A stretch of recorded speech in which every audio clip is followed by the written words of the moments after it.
Assalamualaikum warahmatullahi wabarakatuh. Perkenalkan, nama saya Muhammad Safari Alwiansyah dari Pendidikan Masyarakat Angkatan 2023. Di sini saya akan menjelaskan mind mapping mengenai isu kritis bidang pendidikan, relevansi, dan keadilan. Di sini ada 6 objek. Yang pertama ada akses pendidikan terbatas oleh kelompok rentan. Beberapa kelompok rentan mungkin mengalami kesulitan dalam mengakses pendidikan karena berbagai faktor, seperti keterbatasan ekonomi, geografi, atau sosial. Di daerah pedesaan yang terpencil, akses terhadap pendidikan seringkali terbatas karena kurangnya transportasi umum dan jarak yang jauh dari sekolah. Misalnya, seorang anak dari keluarga miskin di pedalaman Papua mungkin harus berjalan beberapa jam setiap hari untuk mencapai sekolah terdekat. Lalu, solusi untuk mengurangi masalah ini ialah membangun lebih banyak sekolah dan fasilitas pendidikan di daerah terpencil, menyediakan transportasi gratis atau subsidi untuk siswa yang tinggal jauh dari sekolah. Lalu menerapkan program pembelajaran jarak jauh atau e-learning untuk mencakup siswa yang tidak dapat mengakses sekolah secara fisik. Yang kedua ada kualitas pendidikan yang disparatis. Terjadi perbedaan kualitas pendidikan antara sekolah-sekolah dan wilayah-wilayah tertentu yang dapat mengakibatkan ketidaksetaraan dalam kesempatan belajar. Dalam sebuah negara, sekolah-sekolah di daerah perkotaan mungkin memiliki fasilitas yang lebih baik, guru yang lebih berkualitas, dan kurikulum yang lebih luas dibandingkan dengan sekolah-sekolah di pedesaan. Ini dapat menciptakan kesenjangan dalam kualitas pendidikan antara siswa dari berbagai latar belakang. Lalu, cara menanggulangi untuk masalah ini ialah meningkatkan alokasi anggaran untuk sekolah di daerah pedesaan agar fasilitas dan sumber daya pendidikan setara dengan sekolah di perkotaan. Lalu melakukan pelatihan berkala bagi guru di daerah terpencil untuk meningkatkan kualitas pengajaran mereka. Yang ketiga ada penyediaan bantuan khusus.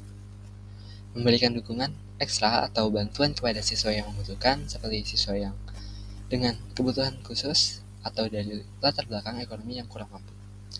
Seorang siswa dengan berkebutuhan khusus seperti autisme mungkin tidak mendapatkan dukungan yang memadai di sekolahnya. Misalnya kurangnya terapis atau pengajar yang terlatih untuk bekerja dengan anak-anak dengan kebutuhan khusus.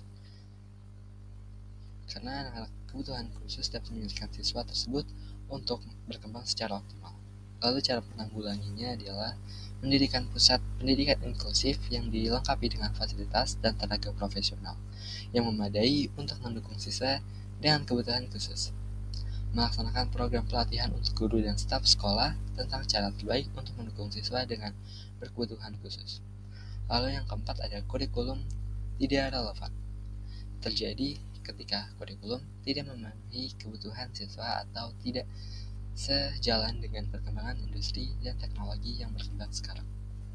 Kurikulum sekolah mungkin tidak mempertimbangkan perkembangan terbaru dalam dunia ilmu pengetahuan dan teknologi.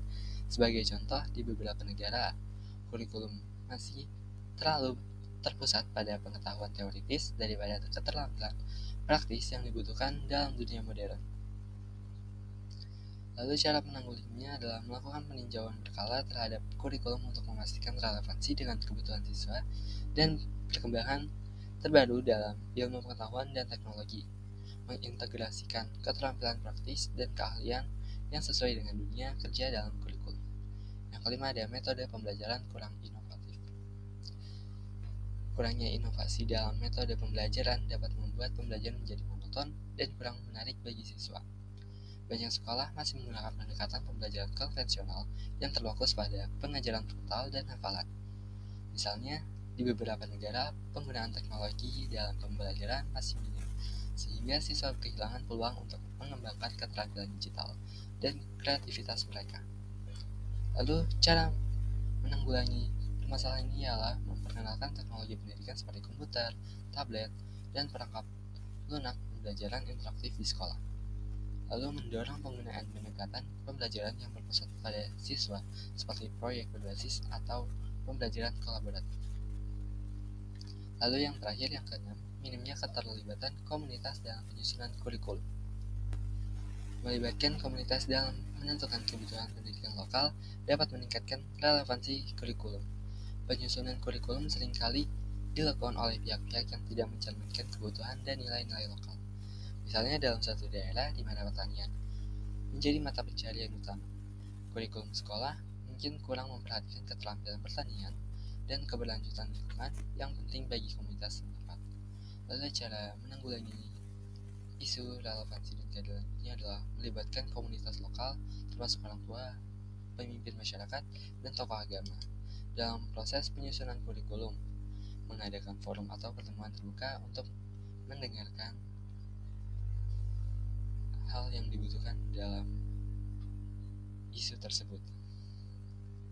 Sekian dari saya, kurang lebihnya mohon maaf. Wassalamualaikum warahmatullahi wabarakatuh.